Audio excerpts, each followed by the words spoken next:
புதுக்கோட்டை மாவட்டம் அறந்தாங்கியை அடுத்த கொடியவயல் கிழக்கு பகுதியைச் சேர்ந்த 10க்கும் மேற்பட்ட குடும்பங்களைச் சேர்ந்த 50க்கும் மேற்பட்டோர் பாரம்பரியமாக மண் பாண்ட தொழில் செய்து வருகின்றனர்.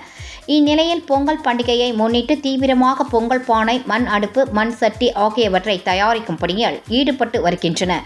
மேலும் தாங்கள் செய்யும் மண்பாண்ட தொழில் மிகவும் பின்னடைவை சந்தித்து வருவதாகவும், தங்களுடைய வாழ்வாதாரம் கேள்விக்குறியாக இருப்பதாகவும் மண்பாண்ட தொழிலாளர்கள் வேதனை தெரிவித்தனர். எடப்பாடி பழனிசாமி முதலமைச்சராக இருந்தபோது மண்பாண்ட தொழிலாளர் குடும்பங்களுக்கு ஊக்கத்தொகையாக 5000 ரூபாய் வழங்கினார் எனவும், ஆனால் கடந்த 4 ஆண்டுகளாக ஊக்கத்தொகை வழங்கப்படவில்லை எனவும் தெரிவித்தனர். எனவே பொங்கல் பரிசு தொகுப்புடன் மண்பானையும் சேர்த்து வழங்க தமிழக அரசு நடவடிக்கை எடுக்க வேண்டும் என்று அவர்கள் கேட்டுக்கொண்டனர். இந்த பொங்கல் பரிசு அரிசி, வெல்லம் இதெல்லாம் கொடுக்குறாங்க. அதோடு சேர்த்து இணைத்து இந்த பானையும் கொடுத்தா எங்களுக்கு கொஞ்சம் நல்ல உதவியாக இருக்கும்.